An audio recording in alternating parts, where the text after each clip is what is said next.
The issue of ambulance ramping is dominating the South Australian election campaign as both leaders face off on health and the economy. Premier Stephen Marshall has brushed off claims that independents want him replaced as Liberal leader, saying he has no intention of standing aside. Day 24 of the South Australian election campaign, and Stephen Marshall put job creation firmly in focus. Hey, how are you? Good, how are you? Thanks for visiting us. Touring a local tech company in the party's ultra-marginal electorate of Adelaide, which is hoping to hire 100 new staff. We just think it's the future, it's digital, really. The Liberals are looking to paint themselves as the superior economic managers, having already released their election costings. Where's the money coming from? So it's time for Peter Malinauskas to reveal to every single South Australian who's going to be paying. But it's ambulance ramping that continues to plague the Premier's campaign.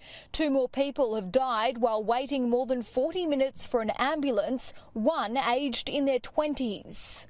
If people who are calling 000 are increasingly experiencing those sorts of delays, then it is only a matter of time before it is the next person that passes away waiting for an ambulance. My thoughts and condolences are with the family and friends of those 2 people who have passed. Obviously, there's a review which is underway at the moment. We'll wait for that result. We don't know whether the delay in getting ambulances there was a contributing factor. Labor is pushing health as the priority. Opposition leader Peter Malinauskas targeted the Liberal seat of King on Tuesday. South Australians are now frequently calling 000 and not getting the ambulance arriving on time is representation of a crisis that is costing people lives. Announcing they'd spend $900,000 on 3 24-hour pharmacies if elected. No one wants to go through a situation where it's 2 or 3 o'clock in the morning and you're kicking yourself that you've run out of children's Panadol. The Liberals hold 22 seats in Parliament. They'll need 2 more to form majority government.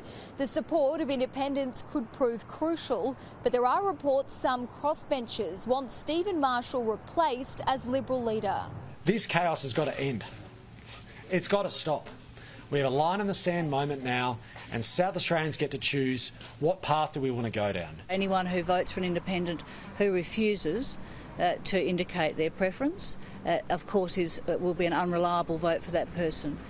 And that person therefore needs to identify, are they going to support the major party of their preference? Former Prime Minister John Howard is reportedly set to join the Liberal campaign trail on Wednesday as the Premier aims to emulate his 2001 come-from-behind election win 2 decades on.